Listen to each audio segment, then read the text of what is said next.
오늘 말씀은 정말 그 이스라엘 백성들의 기업 분배, 이제 정말 마지막 단계인 레위 자손들의 거할 성읍들이 분배되는 내용을 기록하고 있습니다. 우리가 지난주 말씀까지 이제 도피성까지 정하여서 이 그 기업 분배가 이제 끝나는가 싶었는데 중요한 한 가지 과제가 남았습니다. 그것은 무엇이냐면 이 레위 자손들이 거할 성읍인데, 이 레위 자손들은 우리 성도님들이 알듯이 다른 지파들과 달랐습니다. 왜 다르냐면 레위 자손들은 하나님께서 주를 위하여서 따로 구별한 지파였기 때문에 이스라엘의 12지파 중에 레위 지파는 계수되지 않습니다. 그러니까 레위 지파까지 합치면 총 13지파가 되죠. 근데 레위 지파가 이 지파로 따로 계수되지 않는 이유는 레위 지파는 각 지파들 가운데 들어가서 살기 때문에 그렇습니다. 그러니까 다른 지파들은 각 지파별로 이제 기업을 분배받아서 성읍을 이루어서 그 지파대로 살지만 레위 지파는 12지파에 각자 흩어져서 그 지파들 안에 살기 때문에 따로 계수되지 않습니다. 그럼 중요한 것은 이 레위 자손들이 이제 각 지파에 소속되어서 그러면 그곳 가운데 또 자기들이 살아야 될 성읍들이 필요한데, 오늘 말씀이 이 레위 자손들에게 그 성읍이 주어지는 말씀을 기록하고 있습니다. 이 레위 지파의 가장 1순위 그 사명은 무엇이냐면 여호와를 위하여 구별된 자들로서 제사장이 제사를 지낼 때 그 제사장을 돕는 역할들을 감당합니다. 각 지파별로 레위 지파들이 흩어졌다라는 것은 그 지파가 하나님 앞에 드려야 될 예배를 섬기는 자들이다라는 겁니다. 그래서 그들은 땅을 따로 기업으로 분배받지 않습니다. 그러면 우리가 생각했을 때 레위 지파는 너무 불공평한 거 아닙니까? 다른 지파들은 다 기업 분배 받았는데 왜 레위 지파는 기업이 없습니까? 그렇게 이야기할 수 있지만 하나님은요, 불공평한 하나님이 아니시잖아요. 공평하신 하나님이시기 때문에 이 레위 지파에게 땅의 기업은 없지만 하나님 자신이 내가 이 레위 지파의 기업이 되겠다라고 약속해 주셨습니다. 그래서 그 내용이 우리가 앞서 나눴던 여호수아 13장 33절에 기록되어 있는데 제가 봉독해 드리겠습니다. 오직 레위 지파에게는 모세가 기업을 주지 아니하였으니 이는 그들에게 말씀하신 것과 같이 이스라엘의 하나님 여호와께서 그들의 기업이 되심이었더라. 그러니까 하나님께서 이 레위 지파의 기업이 되어 주시기 때문에 레위 지파에는 별다른 땅의 기업을 주시지 않았다라는 겁니다. 그러면 어떻습니까? 저는 땅의 기업을 받는 것보다 하나님이 나의 기업이 되는 게 훨씬 낫다라고 생각합니다. 왜냐하면 하나님이 내 아버지 되어주시고 하나님이 모든 것 갖고 계시니까 얼마나 좋습니까? 그래서 저희 어머니가 예전에 그런 말씀을 하셨어요. 저희 아버지 조남이 임천자 주자 되시거든요. 막 누군가가 주식 얘기할 때 저희 어머니는 이야기하셨습니다. 나는 주식 1000주나 갖고 있다. 하나님이 내 아버지 되셔서 아버지가 나에게 1000주를 주셔서 아주 세상에 어떤 것보다도 우량주 1000주를 나는 갖고 산다.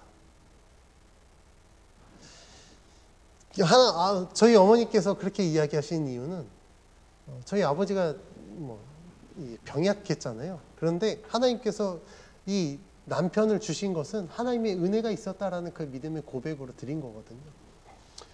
눈에 보이지 않지만 정말 하나님께서 이 레위 지파의 기업이 되어주신다라는 것은요, 레위 지파는 모든 것을 다 가진 자라고 이야기할 수 있습니다. 그래서 하나님께서는요, 하나님께서 그들의 기업이 되어주셔서 레위 지파, 땅은 갖고 있지 않지만 그들이 먹고 사는 문제 하나님께서 해결해 주시겠다라고 약속하신 것입니다. 그래서 하나님은 레위 지파에게 약속하신 대로 모세에게 명령하여 각 지파들이 그 기업의 분배를 받으면 레위 지파가 거주해야 될 성읍과 그들이 갖고 있는 이 가축들을 기를 수 있는 목초지들을 주어야 된다라고 말씀하고 있습니다. 그래서 각 지파의 기업 분배가 끝나고 나자 레위 자손은 이 제사장 엘르아살과 여호수아에게 가서 이스라엘 자손의 지파 족장들에게 자신들이 거주할 성읍과 목초지를 요구합니다. 오늘 본문 1절, 2절 말씀 같이 한번 봉독해 보겠습니다. 시작. 그때 레위 사람의 족장들이 제사장 엘르아살과 눈의 아들 여호수아와 이스라엘 자손의 지파 족장들에게 나와 가나안 땅 실로에서 그들에게 말하여 이르되 여호와께서 모세에게 명령하사 우리가 거주할 성읍들과 우리 가축을 위해 그 목초지들을 우리에게 주라 하셨나이다 하매. 아멘. 레위 자손이 자신들이 거주할 성읍과 이 가축을 위해 목초지를 요구한 근거는 2절 말씀에 보면 하나님이 모세에게 명령하셨다라는 거예요. 그러니까 이미 하나님께서 이 레위 지파에게 그것을 약속하셨기 때문에 여호와의 명령에 근거하여 우리가 우리의 성읍을, 우리의 목초지를 요구합니다. 그러니 여호와의 명령대로 우리에게 이것을 주십시오라고 말씀하고 있습니다. 그러면 하나님께서 모세에게 무엇을 요구하셨는가? 오늘 본문 말씀 책갈피로 잠깐 끼워두고요. 앞으로 넘어와서 민수기 35장 1절에서 3절 말씀을 찾아서 함께 봉독해 보겠습니다. 구약 성경 민수기 35장 1절에서 3절 말씀입니다.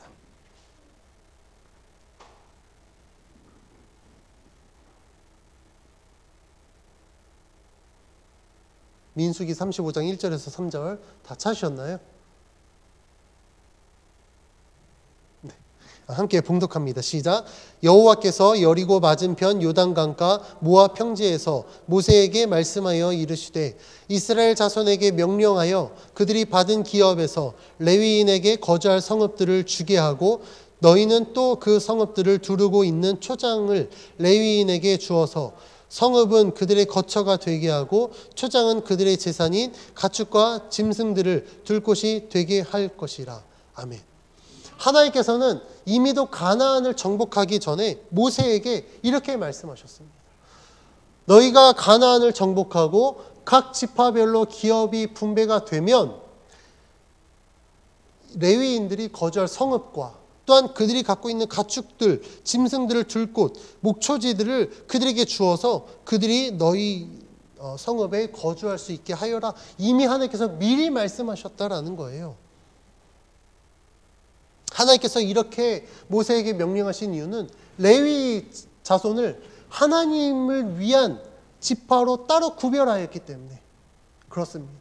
그러면서 하나님께서 레위 지파에게 명하십니다. 너희들은 너희들 이익을 위해서 어떤 것을 행하지 말고 오직 여호와 하나님을 위하여서 너희는 살아가라.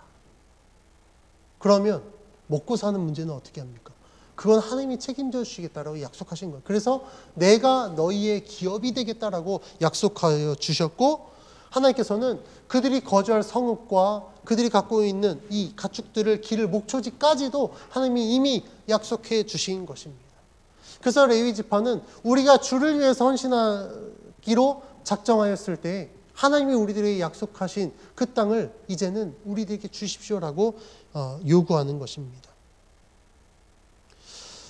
이러한 레위 지파의 요구대로 이스라엘 백성들은 그들에게 성읍을 줍니다. 오늘 본문 말씀 3절 말씀을 같이 한번 봉독합니다. 시작. 이스라엘 자손이 여호와의 명령을 따라 자기의 기업에서 이 성읍들과 그 목초지들을 레위 사람에게 주니라. 아멘.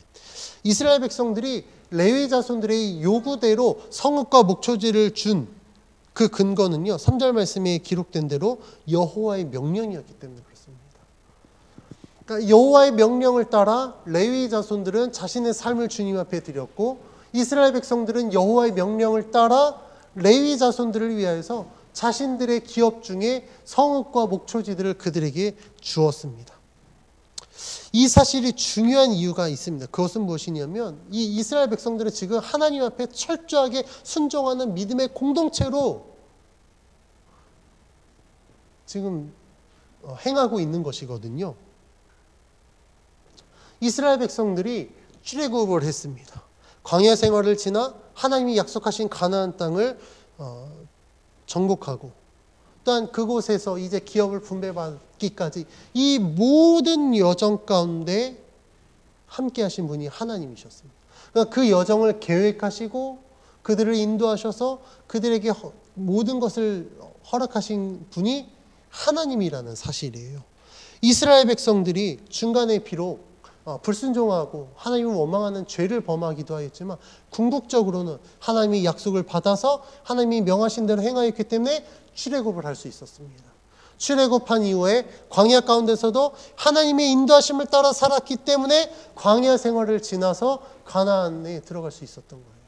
우리가 여호수아서를 통해서 이 이스라엘 백성들이 가나안의 각 성읍들을 정복하는 이 과정들을 보면 어떻습니까? 이스라엘 백성들이 하나님께 순종하였기 때문에 그들보다 훨씬 더 뛰어난, 더 강한 이 가나안 족속과의 전쟁에서 승리하여 이 가나안 땅을 정복할 수 있었습니다. 그러니까 이 이스라엘 백성들을 보면 지금 하나님의 거룩한 백성으로서 하나님의 말씀에 순종하여 하나님의 뜻을 이루는 믿음의 공동체가 되는 것입니다. 여기에서 가장 핵심은 무엇이냐면 그들이 하나님의 말씀에 순종하였다라는 겁니다. 하나님께 순종하지 않았으면 그들은 절대 이 하나님의 뜻을 이룰 수 없었습니다. 아무리 하나님이 약속하셨다고 할지라도 가나안 땅에 들어갈 수 없었고 가나안 땅에 들어갔다고 할지라도 하나님께 순종하지 않으면 그 땅의 기업을 분배받을 수 없었을 것입니다. 그런데 이스라엘 백성들은 하나님의 말씀에 순종함으로 말미암아 가나안을 정복하고 기업을 분배받을 수 있었습니다.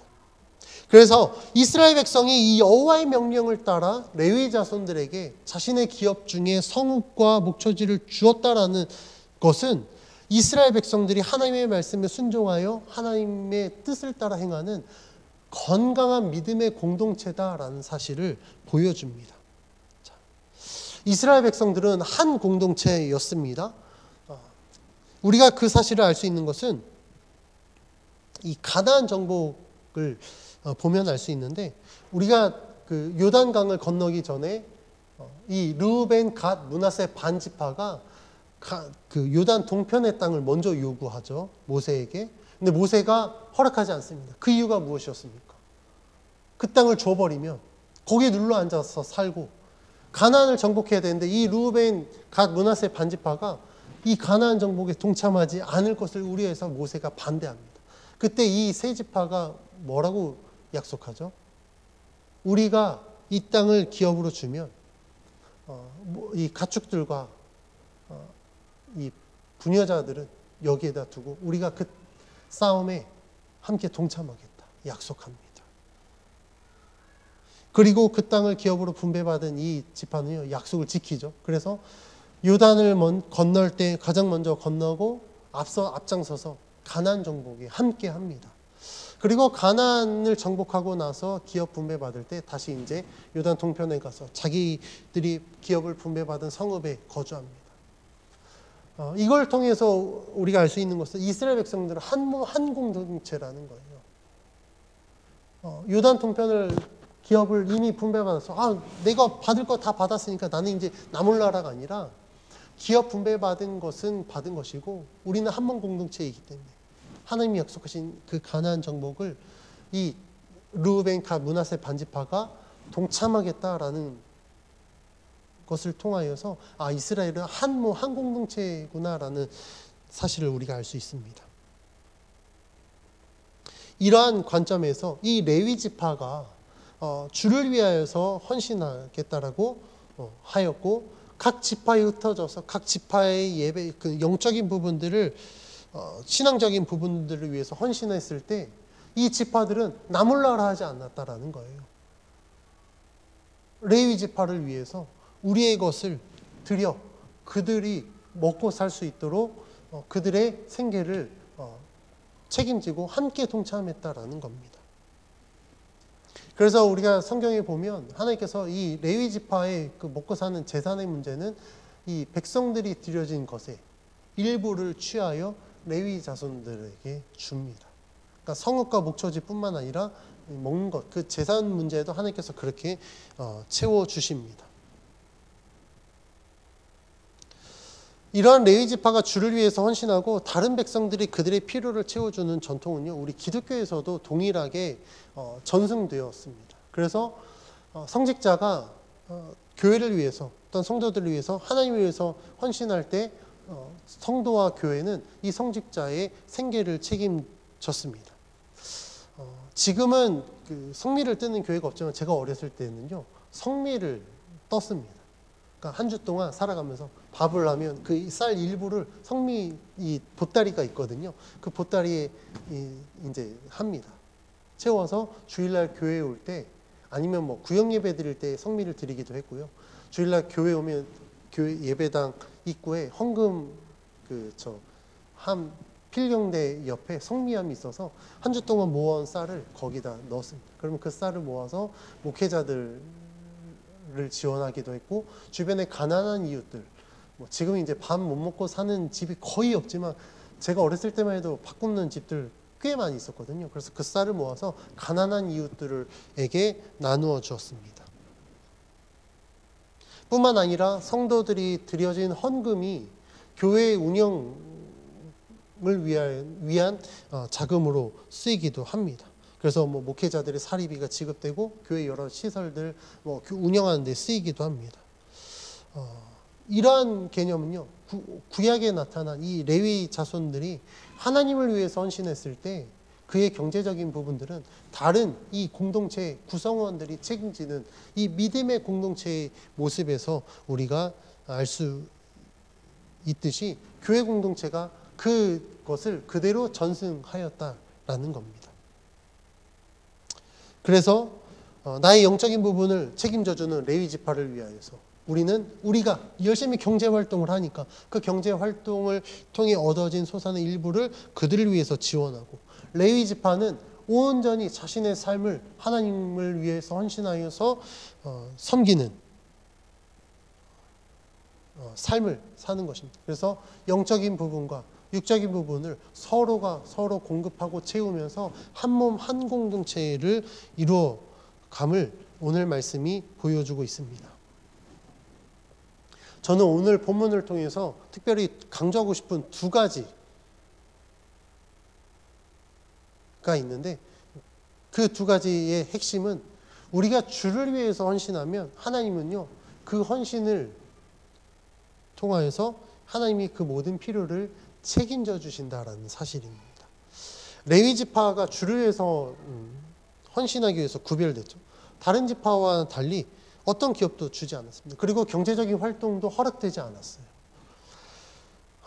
하나님을 위해 헌신했는데 아무런 대가가 주어지지 않았다라고 한다면 레위 지파가 인간적인 마음으로 굉장히 상실됐을 것 같아요. 한번 생각해 보십시오. 이제 이스라엘이 가나안 땅 이제 점령하고 기업을 분배받습니다. 근데 레위 지파는 기업이 아무것도 없으니까 그냥 남들 기업 분배받은 거 그냥 구경만 하고 있는 거예요. 그랬을 때 레위 지파의 마음이 어땠을까? 정말 인간적인 마음으로 굉장히 허탈했을 것 같습니다. 그런데 레위 지파는 또 다른 영적인 눈으로 바라보면 허탈감이 아니라 저는 기대감이 있었을 것 같아요. 손에 주어지는 기업은 없지만 하나님이 우리의 삶을 책임져 주시기로 약속하셨지. 그러니까 하나님은 무에서 유를 책임져 주시는 그 하나님의 은혜를 저들은 경험하지 못하지만 우리는 경험할 수 있을 것이다라는 이런 기대감이 있었을 것입니다.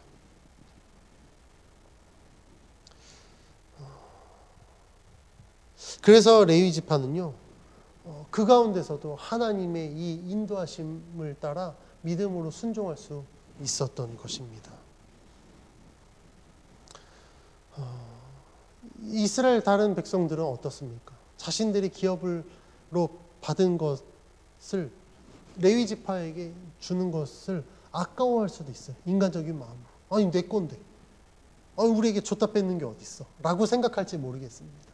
그런데 이스라엘 백성들이요, 하나님의 명령에 따라 이 레위 지파에게 성읍과 목초지를 줄 수 있었던 것은요, 우리에게 주어진 이 기업의 소유권이 하나님께 있음을 인정했기 때문에 그래요. 그러니까 받았기 때문에 내게 아니라 이건 원래 하나님의 것이었어.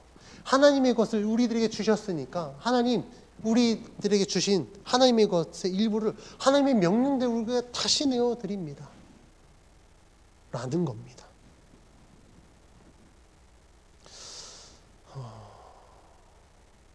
이것을 통해서 우리가 알 수 있는 것은요, 우리들의 모든 것은 하나님의 것이구나 라는 사실을 인정해 드렸을 때 우리는 주를 위하여 살 수 있다는 거예요. 레위 지파가 하나님 위해서 살아간다. 내 삶이 있는데 내 삶을 영위하지도 못한 채 주를 위해서 평생을 헌신하라고요? 그런데 우리를 누가 창조했느냐? 우리의 삶을 누가 허락해 주셨느냐? 그 주권을 우리가 안다면 당연히 주를 위해 헌신할 수 있습니다. 우리를 누가 창조하셨습니까? 하나님이 창조하셨습니다. 우리의 삶 누가 허락해 주셨죠? 하나님이 허락해 주셨어요. 하나님이 우리의 삶을 창조하셔도 우리의 삶을 허락해 주셨다. 그리고 나서 주를 위해 헌신하라고 한다면 어차피 하나님이 주신 것, 우리가 하나님을 위해서 우리의 삶을 일부를 드리는 것이기 때문에 그것이 당연히 가능하다라는 겁니다. 그런데 이게 불가능한 이유는요, 그 소유권을 내가 갖고 있다고 생각할 때 굉장히 드리기 아깝습니다. 제가 아는 어떤 분은요, 이런 고민을 하더라고요. 그러니까 11조를 드림에 있어서 처음에는 이렇게 기쁨으로 드렸는데 이 수입이 느니까 11조가 늘잖아요. 1, 20만 원이 작은 돈 아니죠. 1, 20만 원은 드릴 수 있는데 나중에 11조가 100만 원, 200만 원. 웬만한 한 사람들의 월급이 11조가 되다 보니까 11조 드리는 게 아까워지는 거예요. 그래서 고민을 하더라고요. 근데 그 분만의 고민이 아니라 저는 이 고민이요, 꽤 많은 사람들의 고민이라고 생각이 됩니다. 그 어떤 사람들은요, 그래서 제 주변에도 그런 사람이 있어요. 11조 안 드릴 수 없고 드려야 되니까 그냥 내 수입과 상관없이 일정액을 드려요. 근데 중요한 건 내 수입이 줄어서 일정액을 정해서 더 많이 드리는 건 상관이 없는데 수입은 늘어났는데 내가 정한 11조가 수입이 한참 부족할 때 과연 그게 정말 주를 위해서 드리는 것이라고 할 수 있을까? 저는 개인적으로 절대 아니라고 합니다. 저는 굉장히 강하게 얘기합니다. 그렇게 드릴 바에는 그냥 하지 마라. 그 11조 모양만 낼 뿐이지 뭐하러 드리냐. 11조라는 것은 우리의 물질의 주권이 하나님께 있으면 인정해 드려서 하나님의 것을 구별하여 드리는 것이거든요. 의미 없다라는 겁니다. 그래서 제가 아는 어떤 분은요, 사업하시는데 11조를 2개 드립니다. 자신의 수입에 11조를 드리고요, 자신이 경영하는 업체에 11조를 드립니다. 저는 그 장로님 보면서 진짜 대단하시다라는 생각을 했습니다. 오늘 말씀이 11조에 대한 내용이 아니기 때문에 더 구체적으로 말씀드릴 수 없지만 중요한 것은 우리가 하나님 앞에 드렸을 때 드리는 것은요, 하나님께서 우리의 모든 소유의 주인이 되어 주시기 때문에 우리는 하나님의 것을 그냥 일부를 다시 드리는 거예요. 그런데 우리가 주를 위하여 드릴 수 없는 것은요, 이것에 대한 소유권이 나에게 있다고 생각했을 때 굉장히 아깝습니다. 물질, 삶, 모든 것들이 다 그렇습니다. 이스라엘 백성들이 자신들이 받은 기업, 이 기업 내 것이라고 생각하면요, 절대 레위인들을 위해서 성과 목초지를 내어드릴 수 없었을 것입니다. 아무리 하나님의 명령이라고 할지라도 아까웠을 거예요. 그런데 그들이 이렇게 할 수 있었던 것은요, 우리들에게 주신 하나님의 기업, 이 기업의 주권이 하나님께 있음을 인정했기 때문에 하나님의 명령대로 드릴 수 있었던 것입니다. 자, 원래 가나안 땅 누구의 땅이었습니까? 표면적으로는요, 그 땅에 살고 있었던 가나안 족속들의 땅이었어요. 그런데 표면적으로는 그렇고 원래 이 가나안 땅의 소유는 누구의 소유입니까? 하나님의 소유입니다. 그러니까 하나님이 하나님의 것을 이스라엘 백성들을 위하여서 주신 겁니다. 그리고 나서 나를 위해 헌신하는 레위인들에게 줘라라고 말씀하셨기 때문에 이스라엘 백성들은 하나님의 말씀에 순종하여 자신의 것을 드린 것입니다. 어찌 보면 하나님의 것을 받아서 하나님의 것을 다시 드리는 건 사실 당연한 일인 거예요. 그래서 저는 늘 그런 생각을 합니다. 하나님께는 절대 공짜가 없구나. 우리 성도님들도 아마 경험하셨겠지만 아무런 노력도 없이 공짜로 얻을 수 있는 것도 없지만 하나님께 드리는 것은요, 하나님은 절대 그것을 공짜로 받지 않으신다라는 거예요. 하나님은요, 우리들이 주님 앞에 드린 것 그 이상으로 채워주십니다. 반드시 그 이상으로 채우십니다. 딱 드린 것만큼 채워주신 적 한 번도 없습니다. 그래서 하나님께서는요, 우리에게 요구하시는 것이 있습니다. 하나님이 우리들에게 요구하시는 것은요, 그 어떤 보여지는 물질적인 것을 요구하시는 것이 아니라 그것을 드리는 우리들의 마음, 믿음, 순종을 요구하시는 거예요. 그 대표적인 예로 아브라함의 경우를 보면 알 수 있지 않습니까? 하나님이 정말 이삭을 원해서 이삭을 바치라고 하셨습니까? 아니잖아요. 하나님은요, 이삭보다 하나님을 더 사랑하는 아브라함의 그 마음, 그 믿음을 요구하셨고, 그 하나님의 요구에 이 아브라함이 순종했을 때 이삭을 바치는 것이 아니라 하나님이 미리 예비하신 그 제물을 하나님께 드림으로 말미암아 하나님께 제사도 드리고 믿음도 확인하고 내 사랑하는 독자 아들도 살리고 내 믿음도 살리고, 하나님이 우리들에게 요구하신 건 바로 이러한 것이라는 겁니다. 그래서 우리는 주를 위하여서 살아간다라고 할 때, 하나님께서 주를 위한 삶을 우리들에게 요구하실 때 우리는 고민할 필요가 없다라는 거예요. 왜냐하면 어차피 하나님이 우리들에게 주신 걸 우리는 그냥 드릴 뿐입니다. 내 삶을 내가 영위해야지, 내가 살아야지. 말씀드렸잖아요. 우리를 누가 창조하셨냐는 거예요. 창조하시고 우리들의 삶을 누가 허락해 주셨습니까?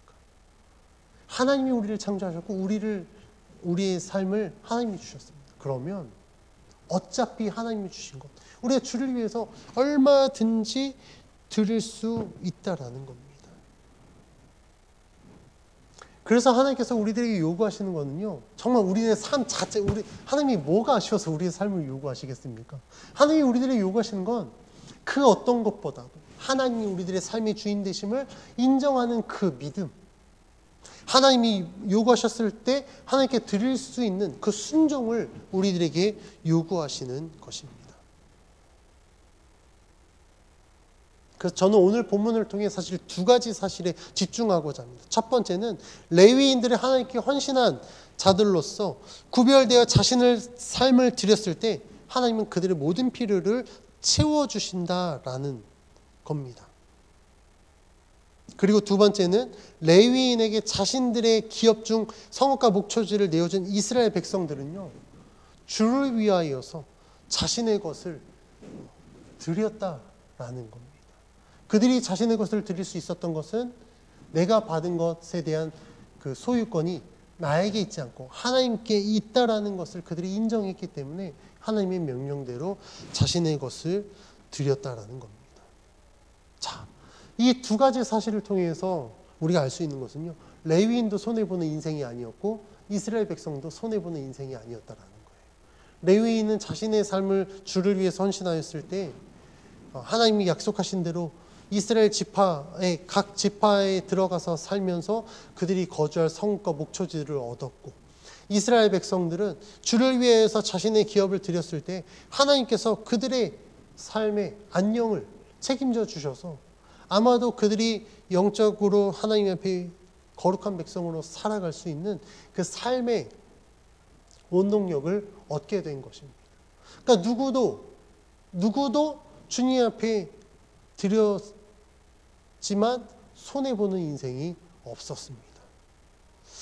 이걸 통해서 우리가 알 수 있는 것은, 내가 주를 위하여 드렸을 때 하나님은 우리들의 헌신을, 우리들의 드림을 절대 외면하지 않는다라는 겁니다. 레위인처럼 그러면 우리가 주를 위해서 살 수 있을까? 충분히 살 수 있습니다. 제가 그런 삶을 살고 있지 않습니까? 제가 목회자가 되겠다고 결심한 게 12살 때였었어요. 12살 때부터 제 장래 희망은 늘 목사였습니다. 주변에 다른 분들이 그런 이야기였어요. 다른 재능을 키워서 다른 일을 해보지 않느냐. 그때마다 제가 이야기한 고백한 내용이 있었습니다. 다른 것을 해서 내가 성공할 자신이 없습니다. 그런데 목회는 하나님이 나에게 주신 꿈이기 때문에 목회를 하면 하나님이 책임져 주셔서 내가 이것을 잘할 자신이 있습니다. 근데 그 고백은 지금도 변함이 없습니다. 그래서 가끔 저도 그런 생각을 해봐요. 주변에 이제 친구들을 보면서 내가 목회를 만약에 하지 않고 직장생활을 하거나 사업을 하거나 뭘 하면 어땠을까? 근데 주변 분들이요, 저를 굉장히 좀 좋게 봐주셔서 늘 저한테 하는 말이 있습니다. 참 어딜 가도 굶어 죽진 않을 거다. 뭘 해도 기본 이상은 할 거다라는 이야기를 많이 듣습니다. 기본 이상으로 하니까 어딜 가도 뭘 했겠죠. 그런데 제가 그런 생각을 하면서 제 마음속에 두려운 마음은 무엇이냐면, 내가 만약에 그래 다른 사람들이 이야기한 것처럼 세상 가운데 완전 상위 1%는 아니어도 평균 이상은 한다라고 했을 때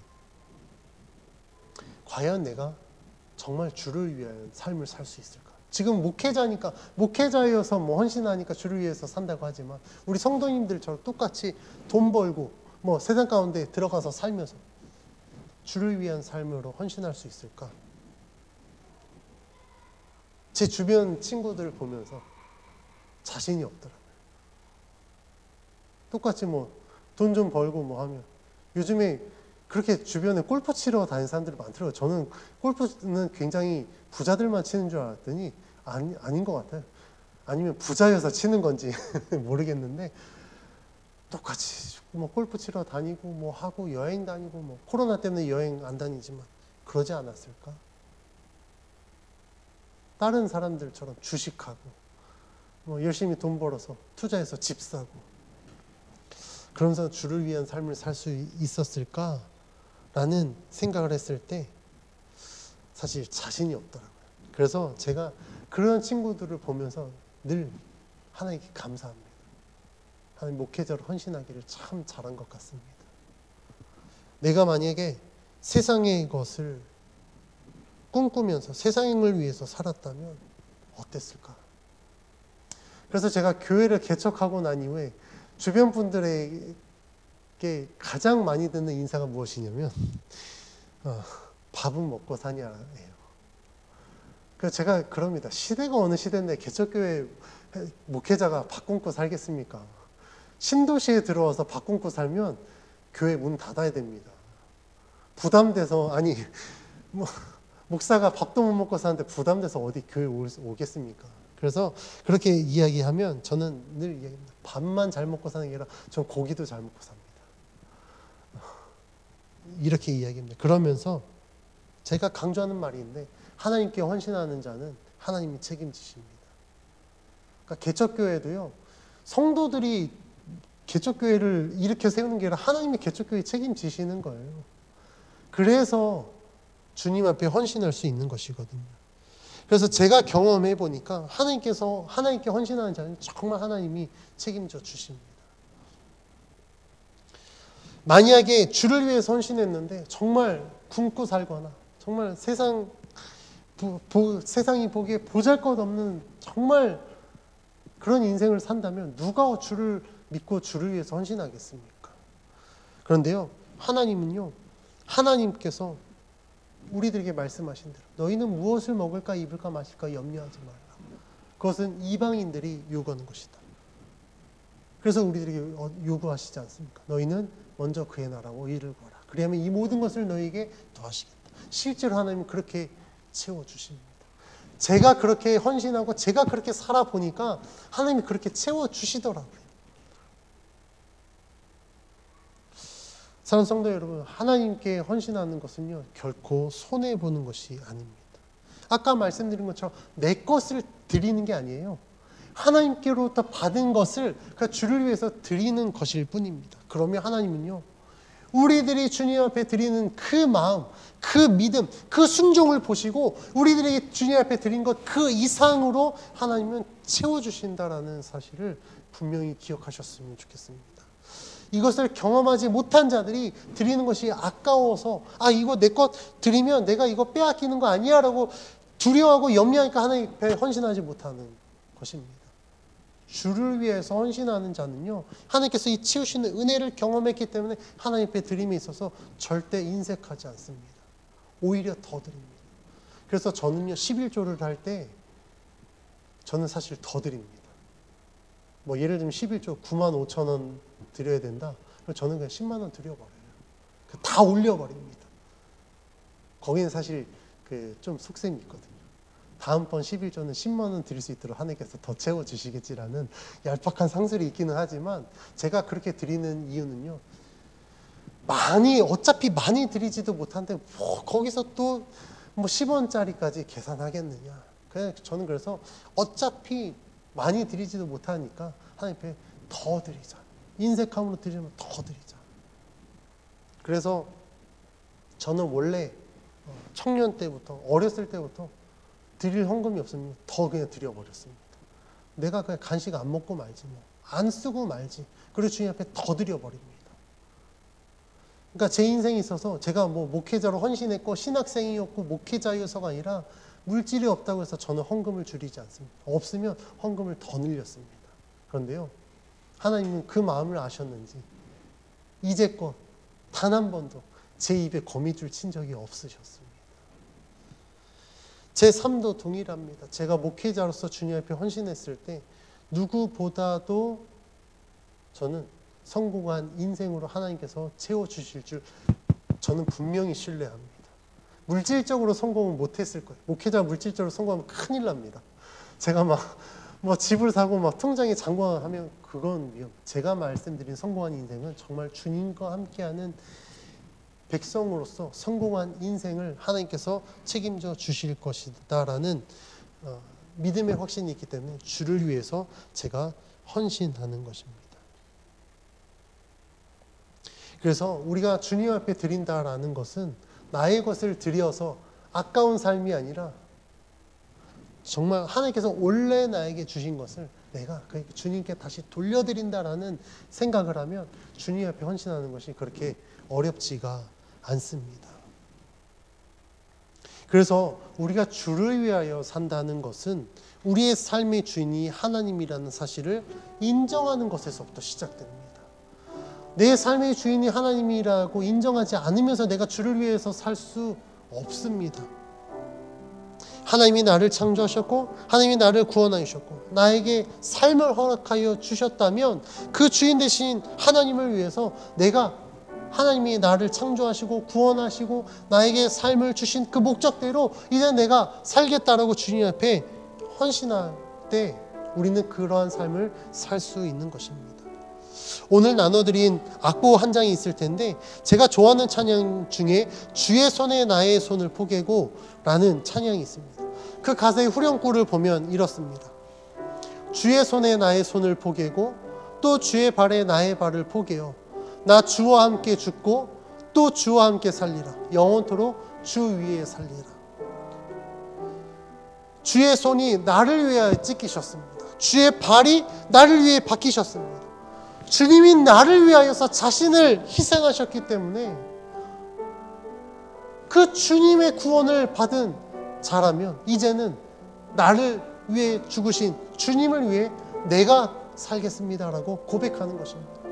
하나님이 나를 위해서 모든 것을 베풀어 주셨기 때문에 이제는 그것을 받은 내가 주를 위해서 살겠습니다라고 고백하는 거예요. 하나님께서 나를 위해서 베푸신 거 내가 그냥 받고 그것을 나를 위해서 누리고 사는 것이 아니라 하나님이 나를 위해서 베푸셨기 때문에 하나님이 목적하신 대로 이제는 내가 주를 위해 살겠습니다. 주를 위하여 드리고 주를 위해 헌신하겠습니다라고 고백하는 것입니다. 하나님을 믿는 백성이 주를 위해 사는 것은 어찌 보면 당연한 것입니다. 왜냐하면 주님이 그것을 우리들에게 주셨기 때문입니다. 내가 원하는 것보다 하나님이 원하는 것을 이루는 삶, 내가 나의 만족을 위해 사는 것보다 하나님이 만족하는 삶을 사는 것이 주를 위한 삶이고 거룩한 하나님의 백성의 삶인 것입니다. 이러한 삶을 위해서 우리들은 반드시 내 삶의 주인이 하나님이시다라고 고백해야 됩니다. 이제 우리 믿음으로 한번 고백해 볼까요? 나의 삶의 주인은 하나님입니다. 그래서 이런 삶을 살기 위해서 우리 성도님들께 전 믿음으로 권면드립니다. 아침에 눈 뜨시면요, 하나님, 오늘 나에게 이 하루의 삶을 허락하신 분 하나님이십니다. 그리고 나의 삶의 주인은 하나님이십니다. 내가 오늘도 주를 위해 살겠습니다. 이렇게 세 가지 고백을 매일 아침마다 하나님 앞에 드려보십시오. 그러면 우리 성도님들의 삶 가운데 하나님이 실제로 주인 되어 주셔서 하나님이 목적하신 대로 살아가게 하실 줄 믿고, 또한 우리는 정말 하나님이 말씀하신 대로 주를 위하여 사는 하나님의 거룩한 백성이 될 줄 믿습니다.